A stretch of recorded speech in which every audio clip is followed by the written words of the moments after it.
Greetings, Transformers fans. I'm Mike, and welcome to Dark Horizon Creations.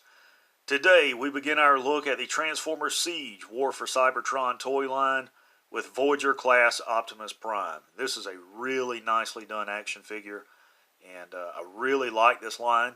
I've always been a fan of Transformers, particularly the G1 series as a child. And this particular iteration of the Transformers is really, really faithful to that original G1 appearance that they have, while bringing in a more modern Cybertronian look to it as well.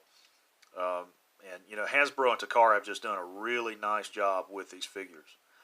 So to begin with, looking at the packaging, you can see it's a really nice window box. Has the Transformers logo on the right.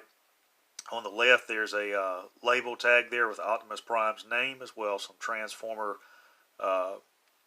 runes there in the Cybertronian language. On this side, you have some nice artwork of Optimus. On the back, you have your obligatory product shots of the figure in both robot mode and his alt mode, as well as the Battle Master stuff over on the right. And then on this side, you have some nice artwork from the War for Cybertron trilogy itself. So it's a really nicely done figure. So what we're going to do now is pause the video, remove the figure from the packaging, and then come back and see what it's all about. Stay tuned. Alright guys, we're back with the Transformer Siege Voyager-class Optimus Prime. And as you can see, this is a really nice looking action figure outside of the packaging. I want to take a moment and talk about what's included in the packaging. First and foremost are his two weapon accessories. His ion blaster, which you see him posed with here. Really nice accessory, designed out of a solid piece of plastic. One thing I want to point out is that right there. That is the rifling inside the barrel of that gun. And that is a level of detail that I have not seen previously on any Transformers toy, much less an accessory. And that is something completely new to me. And I think that speaks well of both Hasbro and Takara, in that they are going to great extremes to do something different with the Siege toy line. That's very, very nice. Also included is Optimus's strike shield. And this is a totally different iteration of a melee weapon. Completely different from the previous Energon axe. And very, very nice. You can see the metallic silver paint apps there, the black Autobot logo. And the black blades I really like. It's something that's different, but it works. And it's just a totally different weapon for Optimus to have. And one of the things about this is that the blades will actually collapse in for storage inside the shield like so. And then you can take the actual handle and untab it from the base, and it will fold like this. And then Optimus has this shield to use as a defensive means, and he can either hold it in his hand via this 5mm peg, or it can plug into his forearm to use like this. It can also be placed on his back for storage back here. And it also has a storage location in his alt mode, vehicle mode. So a very, very nice accessory. I really, really like that. The Transformers Siege toy line, in my opinion, is probably the best Transformers line that has been released in modern times. Of course, these are a modern take on the classic G1 appearance of these characters, but they are highly detailed, as you can see with Optimus, and they are also scaled proportionally one to another. And all of these features make this a very, very comprehensive toy line for collectors. And speaking of scale, I'm going to bring out Deluxe Class Sideswipe for comparison. Optimus Prime stands approximately 8 inches tall. Sideswipe is 5.5 inches tall. In the Deluxe line, I believe that Ironhide is probably the tallest at 6 inches. And when Ratchet is released, he will be the same height as well, as he is a retool of Ironhide. And, you know, these figures are really, really nice. They're proportioned correctly. The only figure in this line thus far that I have seen that is not scaled correctly is a deluxe Decepticon that transforms into a jet and a tank. Other than that, these figures look really, really good together for display and playability. I think the Transformer Siege toy line is seeking to do something different, and I really, really like it. As far as detail is concerned, you know, this figure is really, really nice. Previously, I've only owned two other iterations of G1 Optimus Prime. The first being the original back in the 80s, and the second being the 20th anniversary Masterpiece Optimus Prime, released around 2006, I believe it was, by Hasbro. This figure, to me, is my favorite version of Optimus. I really, really like a figure in this scale. I also like the attention to the detail. Of course, the Autobot logo on his shoulder, the design of the head sculpt, but I also want to talk about the battle damage and weathering that you can see. All across his chest plate here, as well as on his shoulder, his forearms, his legs, you see battle damage. And one of the other features that is really neat, I don't know if you can see this or not, but up here on his faceplate is an actual physical scratch. There it is. And that just adds to the level of realism for this character, and it just, you know, really speaks about Optimus Prime and the war on Cybertron and how much he has endured as an Autobot and the things that he's been through. It just really, really makes this figure stand out. As far as articulation, his head is on a nice ball joint with a complete free range of motion. Shoulder has forward and lateral movement, and you can see that the exhaust pipe is on this hinged plate, allowing lateral shoulder movement, bend at the elbow here, as well as wrist swivel, waist swivel, as you can see, forward and lateral movement at the thigh, and a double jointed knee. He'll bend at the knee and rotate, and also a hinged foot plate. And his foot pads also can be angled depending on the terrain where you have the figure displayed. So it just really, really makes for an awesome, awesome action figure. And here in the U.S. at the $29.99 price point, I think this figure is worth that cost. So let's talk about transformation. There are 27 steps involved in the transformation of Optimus Prime. And there have been, you know, previous lines where some of the figures, like War for Cybertron Optimus, were extremely difficult to transform. There were a lot of fans that complained about that figure.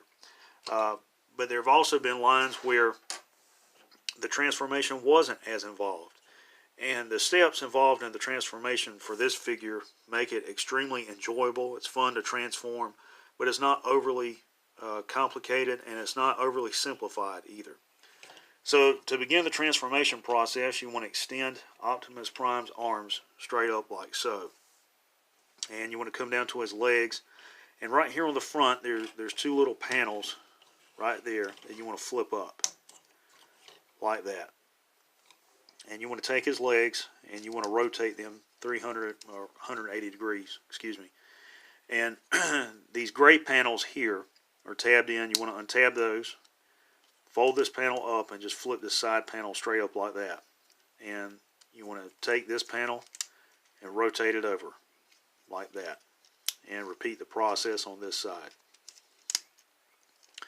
Then you want to turn Optimus around, and for his feet, they simply collapse. His foot pad and his heel pad will collapse together like this. And you can already see the tab here, as well as here on the inside of his legs, and his legs just tab together there at the knee and the foot joint. And this will come apart during the transformation process. I have yet to transform him without his legs coming untabbed. I want to go ahead to the backpack, and what you want to do is you want to extend it up like this and go ahead and unfold this section and lift that plate out and leave it just like that. And you're going to rotate it all the way around so that it's facing like this. You're going to take his upper torso and extend it out like this.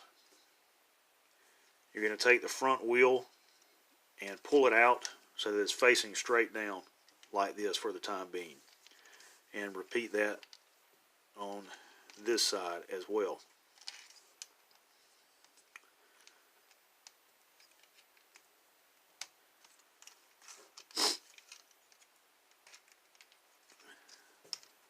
So that it looks like this.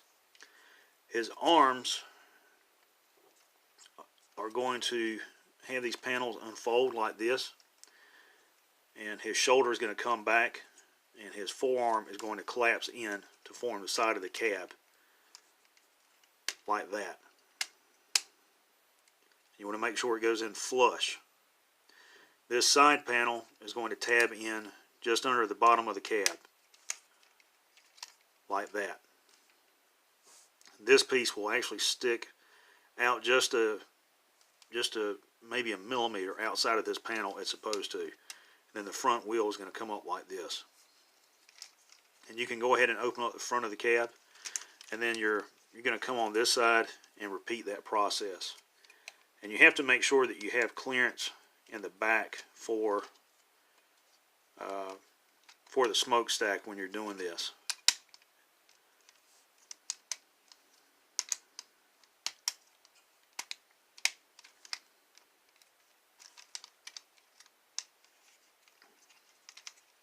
Then you're going to take his head and rotate it in like so.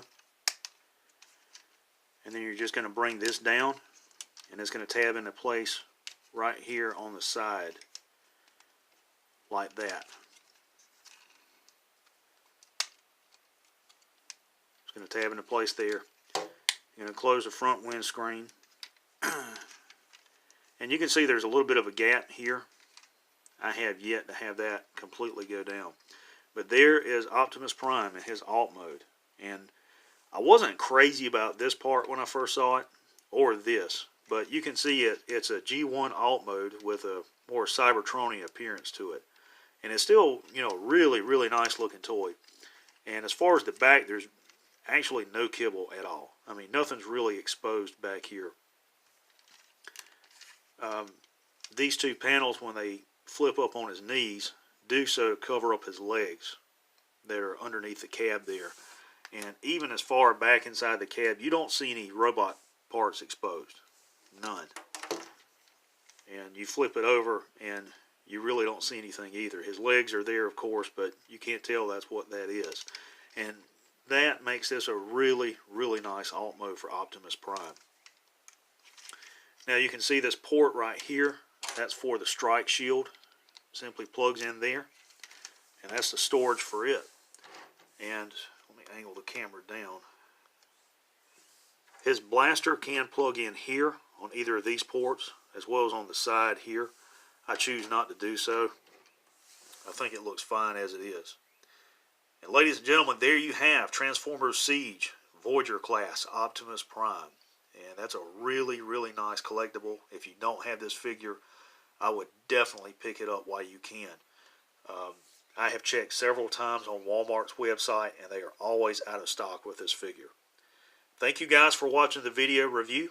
I really appreciate those of you who have subscribed to my YouTube channel, who follow me on Instagram and Twitter.